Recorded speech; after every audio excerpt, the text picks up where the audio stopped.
아멘. 오늘은 가인, 아벨, 셋에 대해서 말씀을 나누고자 합니다. 아담과 하와가 선악과를 먹고 죄가 들어옴으로 에덴 동산에서 쫓겨났습니다. 그리고 오늘 말씀해 보니까 하와가 임신하여 아들을 낳습니다. 그 아들이 누구지요? 가인과 또 아벨입니다. 이 가인이라는 이 단어, 가인이라는 이름, 동사가 카나라는 단어인데 연관이 있는데 이런 뜻입니다. 얻다, 획득하다, 소유하다. 그 아벨이라는 단어는 헤벨이라는 단어인데 증기, 또 입김, 호흡이라는 단어입니다. 뜻입니다. 성경에 여러분 이름은 그냥 주어지지 않습니다. 성경의 그 이름은 그 미래를 암시하는 경우가 많습니다. 그래서 오늘은 이 가인과 아벨과 셋, 그 미래에 어떤 암시가 있는지를 한번 여러분 보시면 되겠습니다.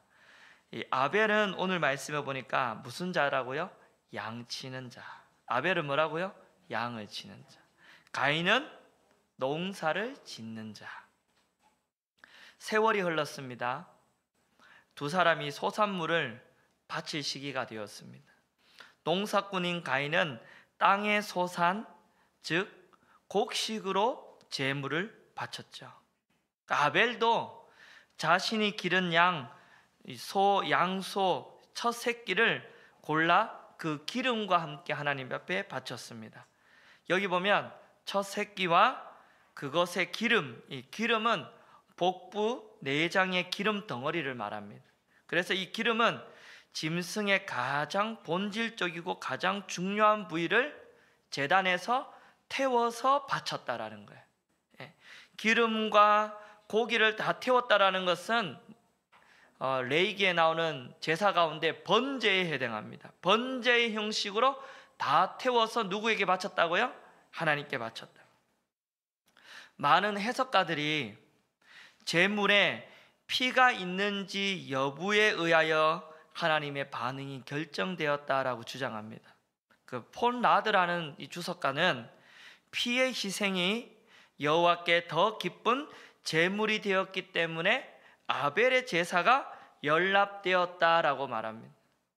그러나 저는 그렇게 보지 않습니다. 하나님은 이거 바치면 좋아하시고 이거 바치면 안 좋아하시고 저는 그런 분이 아니라고 봅니다. 하나님은 소산물을 폄하한 적이 없습니다.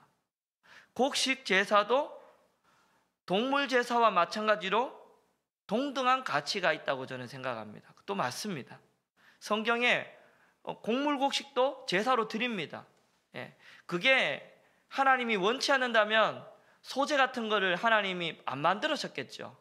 그러니까 곡물이나 동물이나 상관없습니다. 저는 아벨이 피의 제사를 드렸기 때문에 하나님 받으셨고 가인은 곡식을 드렸기 때문에 안 받았다, 이렇게 성경을 보고 싶지 않습니다. 여러분, 가인이 하나님이 제물을 안 받은 이유는 분명하게 성경이 말하고 있습니다. 제물이 달라서가 아닙니다. 7절에 뭐라 그러죠? 7절 읽어볼까요? 7절에 하나님이 이것 때문이라고 분명히 말합니다. 시작.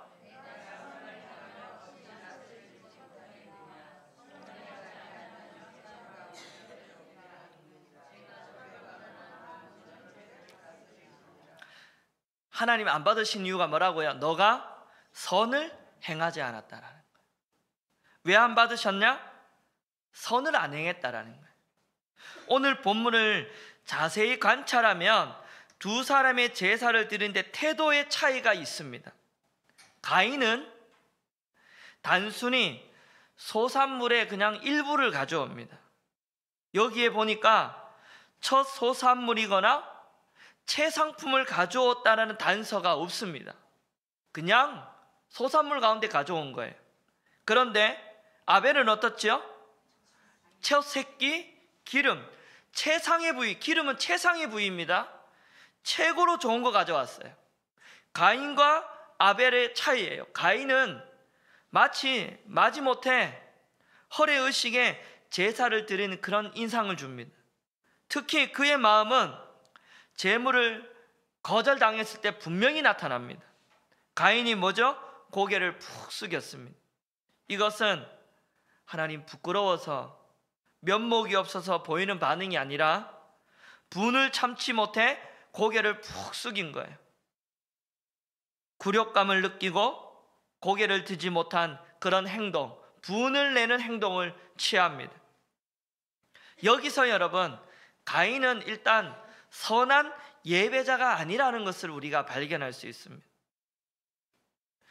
하나님은 가인에게 제사의 거부가 그의 탓이라고 꾸짖습니다. 아니, 낫을 들 수 있는 선한 예배자가 되어야 된다는 거예요. 그렇지 아니하면 제가 문 앞에 있다. 뭐라고요? 제가 문 앞에 있다. 제가 언제나 뱀처럼 숨어 있다가 기습한다라는 뜻입니다. 제가 문 앞에 있다라는 거. 곧 문만 열면 누가 들어와요? 제가 들어오도록 기다리고 있다라는 거예요. 가인은 여러분, 제가 가인을 원한다 이 말도 제가 간절히 그를 노린다라는 거예요. 뭐라고요? 제가 그를 노리고 있다라는 거예요. 죄는 상대방을 지배하려는 욕망으로 가득 차 있습니다. 그러나 아이는 그런 죄를 다스리는 자가 되어야 돼요. 그러기 위해서는 하나님 앞에 선한 예배자가 되어야 됩니다. 여러분, 왜 죄가 가인을 집어삼켰을까요? 왜 죄가 가인을 분노케 하고 살인하게끔 일으켰을까요? 예배에 실패했기 때문입니다. 예배에 실패했기 때문입니다. 예배에 실패한 가인이 한 행동이 뭐죠? 죽이는 거예요. 아벨을 죽입니다. 죄는요, 아버지 아담의 세대보다 더 심화됩니까? 더 가벼워집니까? 더 심해져요.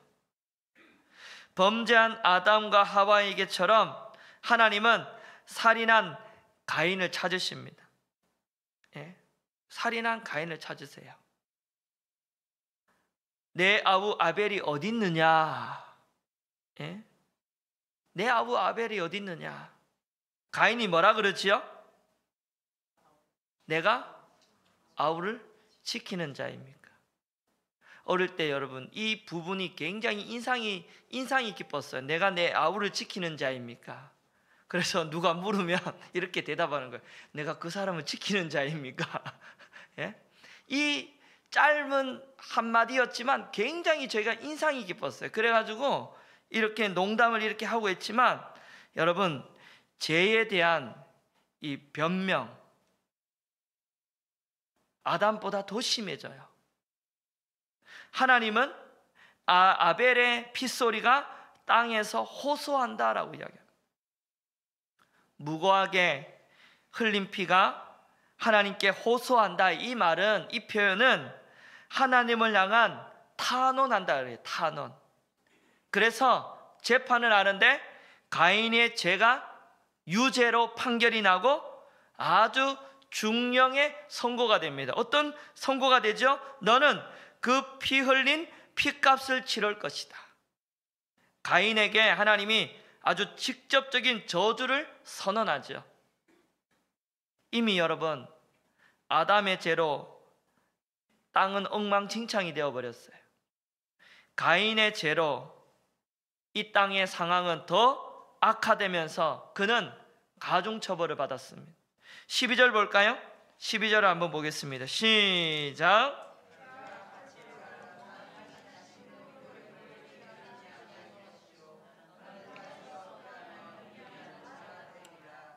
여기 뭐라 그러죠?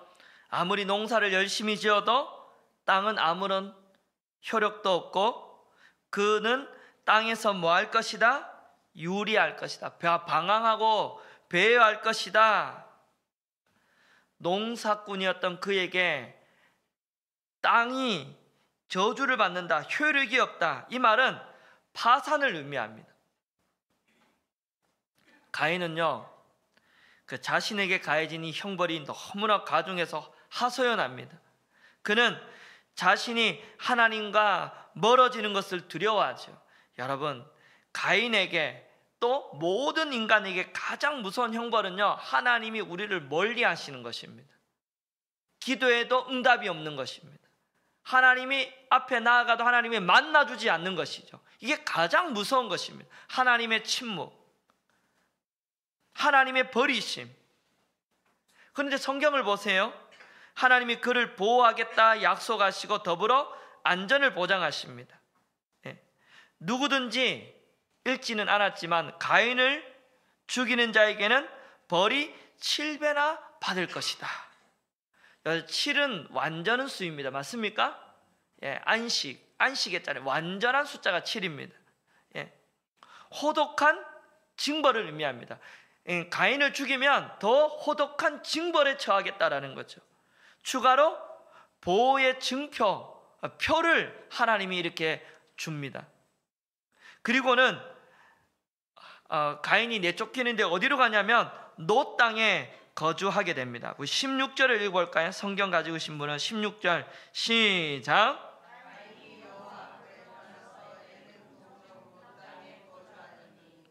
여러분, 이름도 그렇고 이 지역명은요, 다시 한번 가인의 이 운명을 가리킵니다. 이 롯 땅의 위치가요, 에덴 동산의 동쪽입니다. 이 말은 무슨 말이냐면 하나님과 멀어진 곳을 말합니다. 뭐라고요? 하나님과 멀어진 곳. 거기서 무슨 일이 벌어지죠?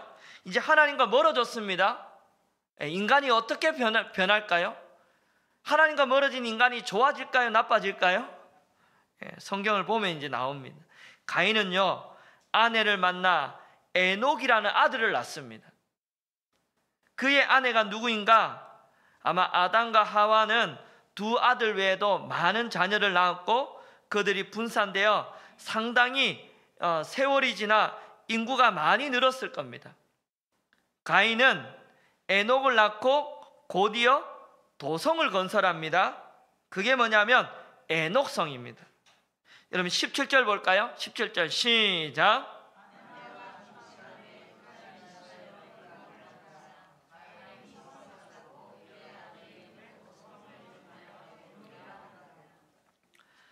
여러분, 성경이 뭐라 그랬죠? 하나님이 가인을 저주하면서 너는 어떻게 살 거라 그랬죠?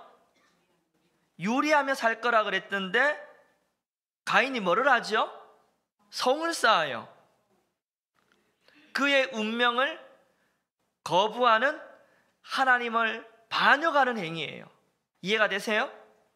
하나님을 에덴 동쪽 하나님을 떠난 인생의 첫 출발이 뭐죠? 반역으로 시작을 합니다. 그리고 이제 18절부터는 보면 가인의 계보인 후손들이 나옵니다. 에녹의 후손들이 7대까지 쭉 나옵니다. 그의 가계에서 일부 1처제가 무너지는 최초의 사례가 나옵니다. 원래 일부 1처제이잖아요. 아담과 하와를 엮어줬지 아담과 하와와 또 다른 뭔가가 없었잖아요. 그런데 여기서 19절 보세요. 19절입니다. 시작.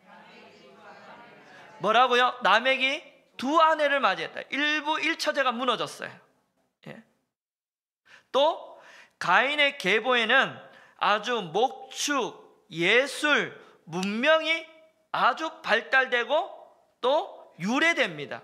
여기서 이 문명이 탄생합니다. 20절 볼까요? 20절입니다. 시작.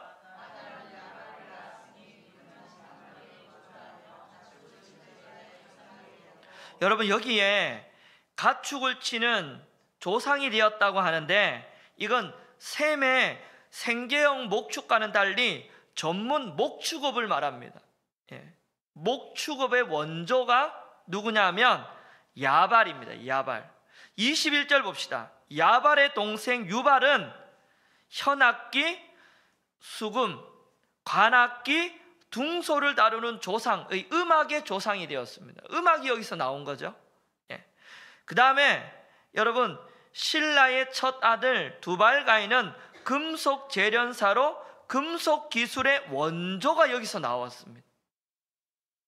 그리고 그의 여동생 나아만은 여성임에도 여기에 목록에 기록되어 있죠. 이게 22절까지 쭉 나옵니다.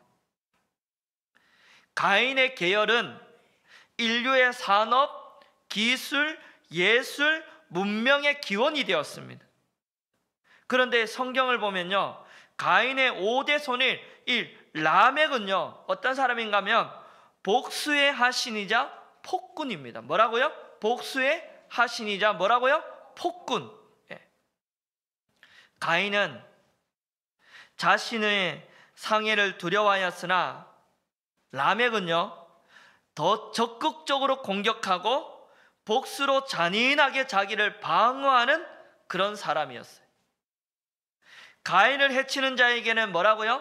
7배의 벌이 주어지지만 자신을 해치는 자는 뭐라고 나오냐 하면요, 24절 볼까요? 시작.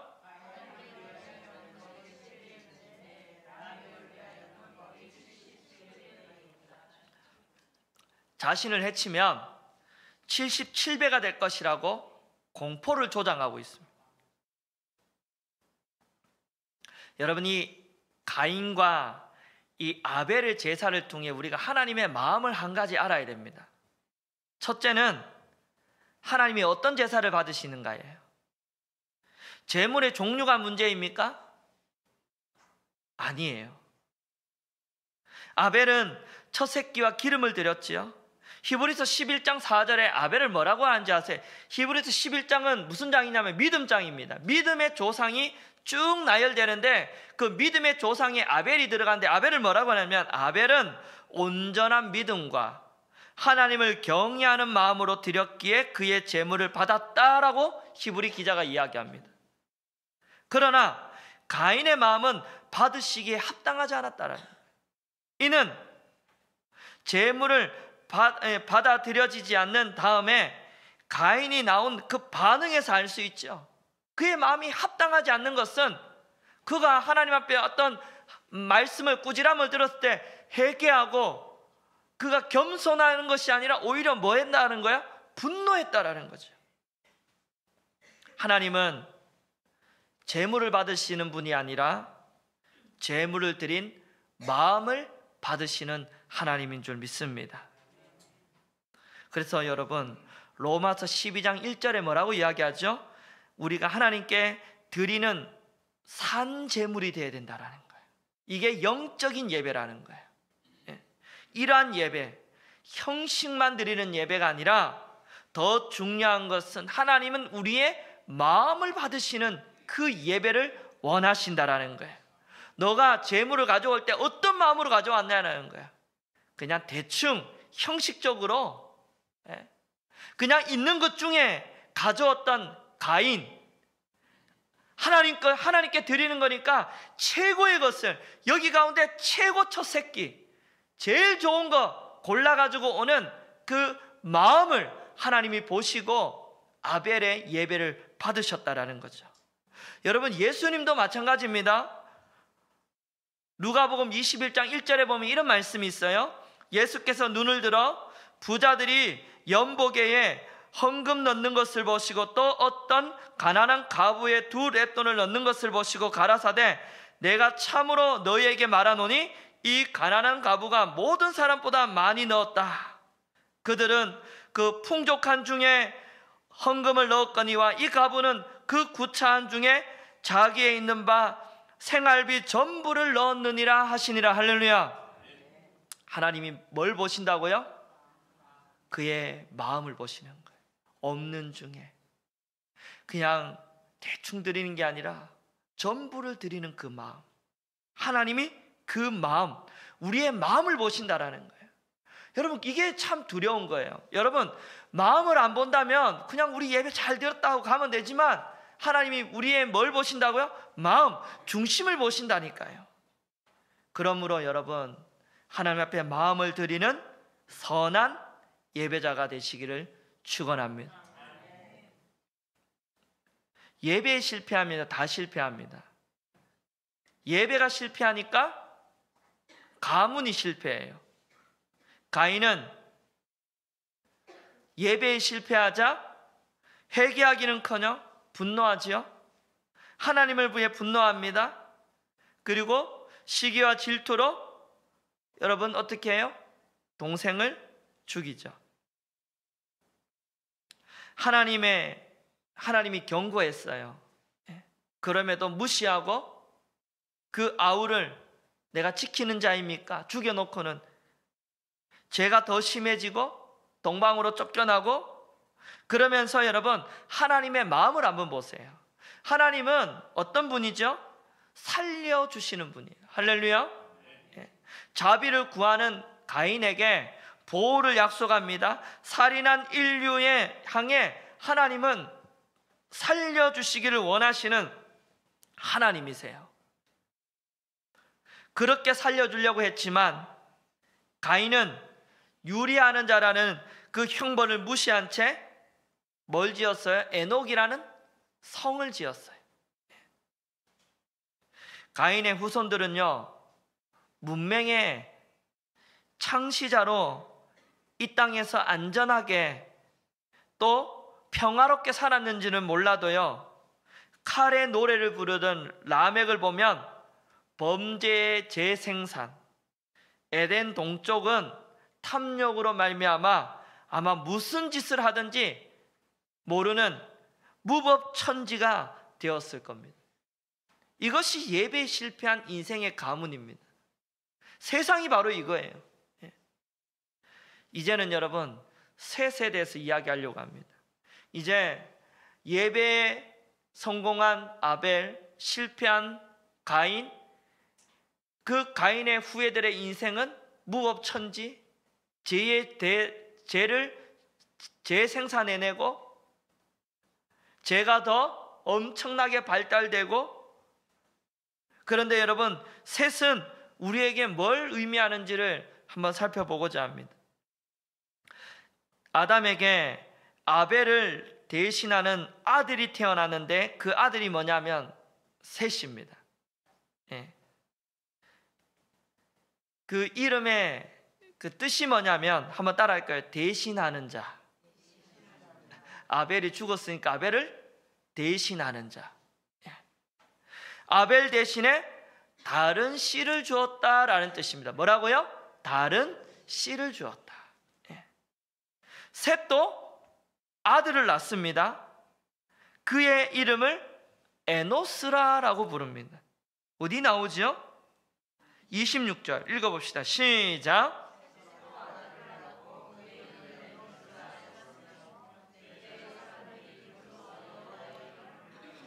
뭐라고요? 여호와의 이름을 불렀다.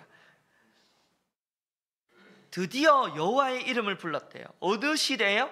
에노스 시대가 와서 여호와를 향한 예배가 시작되었습니다. 하나님께 전적으로 의존해야 된다는 인간의 깨달음은 여러분 인간의 그 약함을 인식할 때 시작이 됩니다. 이 에노스라는 말이 뜻이 뭔지 아십니까? 한번 따라할까요? 약하고 유한한 사람. 약하고 유한한 사람. 우리는 무한한 사람이 아니라 유한한 사람입니다. 한계가 있는 사람이에요. 약한 사람입니다. 창세기 5장은요 아담의 계보인데 사실 셋에 초점을 맞추고 있습니다. 그 셋이 105세의 에노스를 낳았어요. 셋의 아들 에노스를 낳음으로 이제는 가인의 계보와 셋의 계보가 대조를 이룹니다. 두 계보 안에 동일한 인물이 나옵니다. 가인의 계보에도 에녹과 라멕이 나오고요, 또 셋의 계보에도 에녹과 라멕이 나옵니다. 아주 중요한 인물입니다.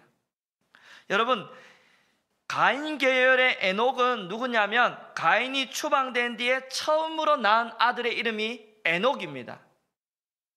그리고 가인이 성을 짓고 무슨 성이라고요? 에녹성이라고 지었습니다. 셋의 계열의 에녹은 누구지요? 우리가 너무 잘 아는 사람, 하나님과 300년 동행하다가 365세에 하나님 나라로 죽음을 보지 않고 간 사람이 누구죠? 에녹. 이 에녹은 차이가 있습니다. 아시겠죠? 가인 계열의 에녹과 셋 계열의 에녹이 다릅니다. 성경을 잘 보고 계셔야 됩니다.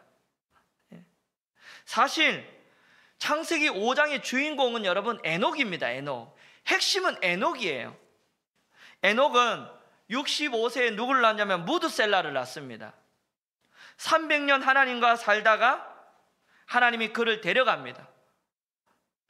에녹이요, 하나님과 너무 동행하고 하나님과 하나 되어 살다 보니까 너무 좋으니까 그냥 나와 함께 가자 하고 그냥 데려가 버려요. 하나님 나라로 죽음을 보지 않고 데려가 버립니다.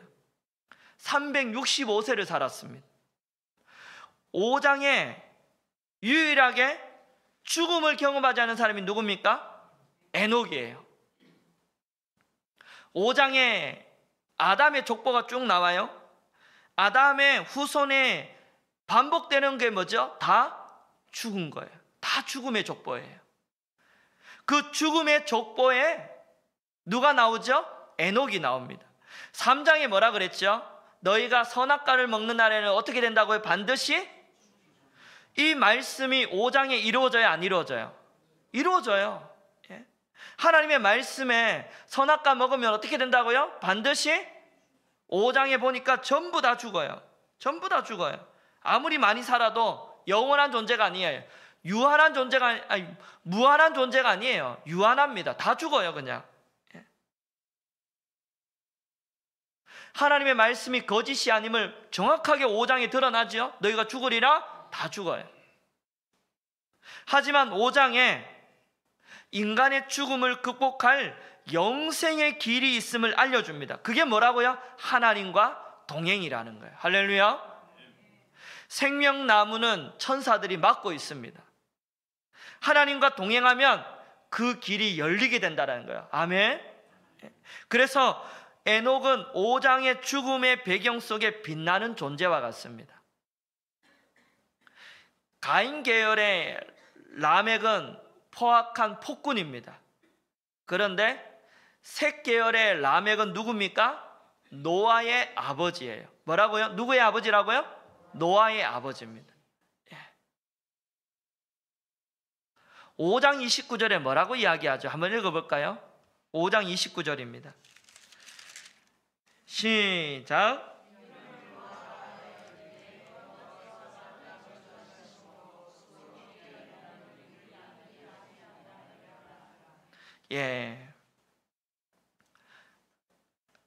아담의 후속인 라멕은 그 죄로 인하여 지친 인간의 삶에 하나님께서 아들 노아를 통해 위로를 주셨다라는 고백을 합니다. 결국 셋은 의로운 아벨을 대신하게 되죠. 다른 씨를 주셨습니다.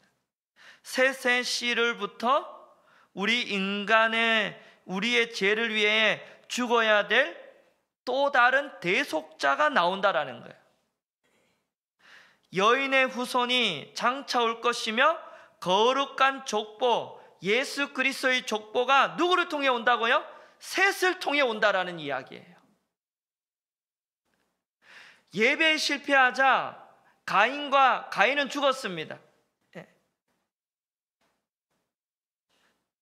누가복음 3장 23절부터 38절에 보면 예수님의 족보를 추적해 갈 수 있는데 38절에 보면 셋을 발견합니다. 셋이 나옵니다. 모든 인류가 그의 후손으로 태어나는 것을 보게 됩니다. 여러분, 오늘 우리가 배운 가인, 아벨, 셋 중에 믿음의 족보에 들어간 사람은 누굽니까? 아벨입니다.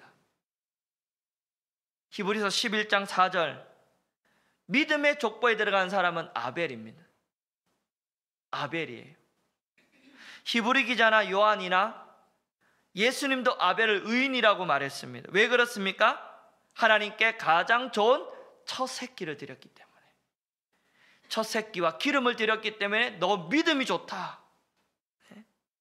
믿음으로 피의 희생을 드렸기 때문에, 예배에 성공했기 때문에 믿음의 족보에 들어갔습니다.